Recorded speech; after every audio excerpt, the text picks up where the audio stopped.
आज मैं आपके साथ लोबिया की बहुत ही टेस्टी और मज़ेदार रेसिपी शेयर करूंगी। जब आप इस रेसिपी को बनाएंगे तो अपनी उंगलियां और प्लेटें भी चाट जाएंगे, दो के बजाय 4 रोटियां खा जाएंगे। ये इतनी मज़ेदार रेसिपी बनकर तैयार होती है।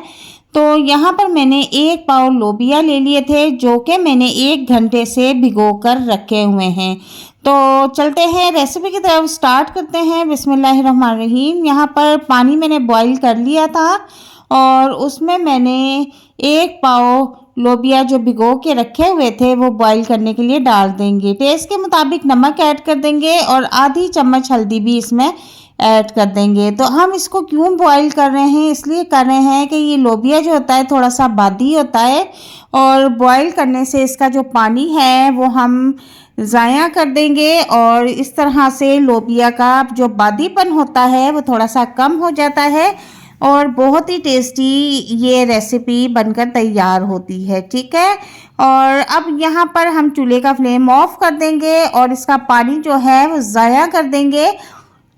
तो दूसरी तरफ मैंने एक कढ़ाई ले ली है और उसमें आधी चम्मच ज़ीरा कड़कड़ाने के लिए ऐड कर दिया है। ठीक है, ज़ीरा ऐड करने के बाद यहाँ पर मैंने 4 अदद गोल साबुत मिर्ची ली है, इसमें हम फ्राई कर लेंगे। ठीक है, इसके बाद यहाँ पर 1 चम्मच लहसुन पेस्ट वो भी इसमें ऐड कर देंगे और जब तक से लहसुन की खुशबू आना शुरू नहीं हो जाती इसको फ्राई कर लेंगे।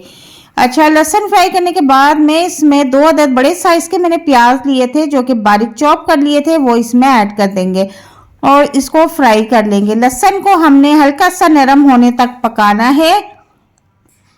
इसके बाद मैं इसमें 2 अदद बड़े साइज के टमाटर वो भी ऐड कर दूंगी। अब इन दोनों चीज़ों को हम 2-3 मिनट तक भून लेंगे। इसके बाद इसमें मिर्च मसाले ऐड कर देंगे, टेस्ट के मुताबिक नमक ऐड करेंगे, आधी चम्मच हल्दी, आधी चम्मच सुरख मिर्च और 1 चम्मच इसमें साबुत धनिया पिसा हुआ ऐड कर देंगे। ठीक है, और इसको अच्छी तरह से हम फ्राई कर लेंगे। अब ये मसाले को कितनी देर तक फ्राई करना है, तो ये जो खड़ा खड़ा मसाला नज़र आ रहा है ये बिल्कुल पेस्ट की शक्ल में आ जाए। ठीक है, इतनी देर तक हमने इसको फ्राई करना है। तो यहाँ पर आप देखें कि मसाला जो है वो काफ़ी नरम हो चुका है और पेस्ट बन चुका है। अब मैं इसमें चिकन ऐड कर दूंगी। चिकन यहाँ पर मैंने 300 ग्राम लिया था और अब हम चिकन को भी अच्छी तरह से वॉश करके धो के इसमें ऐड कर देंगे और इसको फ्राई कर लेंगे। जो ये रेसिपी हम बनाने जा रहे हैं ये इतनी टेस्टी और मज़ेदार बनती है कि इसको खाने के बाद आप बार बार बनाने पर मजबूर हो जाएंगे।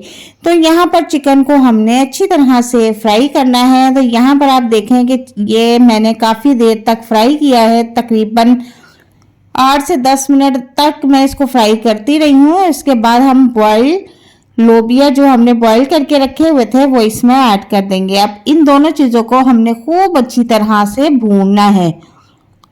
जितना हम इसको भूनेंगे इसका टेस्ट उतना ही डबल होगा। तो यहाँ पर इसको फ्राई करते हुए मुझे 10 मिनट हो चुके हैं और आप देखेंगे इसकी शक्ल जो है वो भी चेंज हो चुकी है। और अब मैं इसमें 2 कप पानी ऐड कर दूंगी।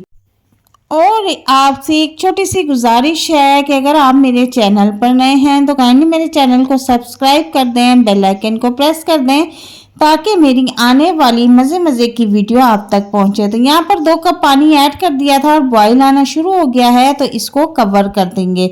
तकरीबन 5 से 7 मिनट के बाद मैंने कवर हटाया है। तो इसकी कंसिस्टेंसी कुछ इस तरह से है कि लोबिया जो है वो हमारा गल चुका है और इसको हम बिल्कुल खुश्क नहीं पकाएंगे, हल्का सा शोरबा रखेंगे क्योंकि ठंडा होने पर ये मज़ीद खुश्क हो जाता है। अब इसमें हम गोल साबुत मिर्च जो कि मैंने बिल्कुल शुरू में फ्राई करके निकाल ली थी वो ऐड कर देंगे और आधी चम्मच पिसा हुआ गरम मसाला जो कि इस रेसिपी को 4 चांद लगा देता है। और यहाँ पर मैंने थोड़ी सी हरी मिर्चें बिल्कुल बारीक चॉप करके रखी हुई थी और थोड़ा सा हरा धनिया वॉश करके वो भी इसके ऊपर स्प्रिंकल कर देंगे। ठीक है, और अब इन तमाम चीज़ों को जो है अच्छी तरह से मिक्स कर लेंगे। अभी आपको सालन में जो पानी ज़्यादा लग रहा है टेंशन लेने की बिल्कुल भी ज़रूरत नहीं है। सिर्फ 5 से 10 मिनट के बाद आपने देखना है कि ये पानी बिल्कुल खुश्क हो जाएगा। ठीक है, थोड़ा सा हमने ये जो है शोरबे वाला रखा है ताकि बाद में ये खुश्क हो भी जाए तो थोड़ा सा रस भरा सालन बने। ठीक है, यहाँ पर मैंने कवर कर दिया है, चूल्हे का फ्लेम ऑफ कर दिया है। तकरीबन 10 मिनट के बाद मैंने कवर हटाया है तो आप इसकी कंसिस्टेंसी देख लेंगे। जो इसमें पानी इतना ज़्यादा नज़र आ रहा था खुश्क हो चुका है और रस्सा मिसा जो है हमारा सालन बनकर तैयार है और बहुत ही टेस्टी, खुशबूदार, मज़ेदार सालन तैयार है। गर्मियों की ये ख़ास सौगात है। इसको बगैर चिकन के भी बनाया जा सकता है, चिकन के साथ भी इसको बना सकते हैं। दोनों सूरतों में इसका जो टेस्ट फ्लेवर है वो बहुत ही मज़े का होता है। और आप जब इस रेसिपी को बनाएंगे तो आप यकीन करें कि आपके घर में प्लेटें भी चट कर जाएंगे, उंगलियां भी चाट जाएंगे और आपको 2 के बजाय 4 4 रोटियां बनानी पड़ेंगी। अल्लाह हाफिज़।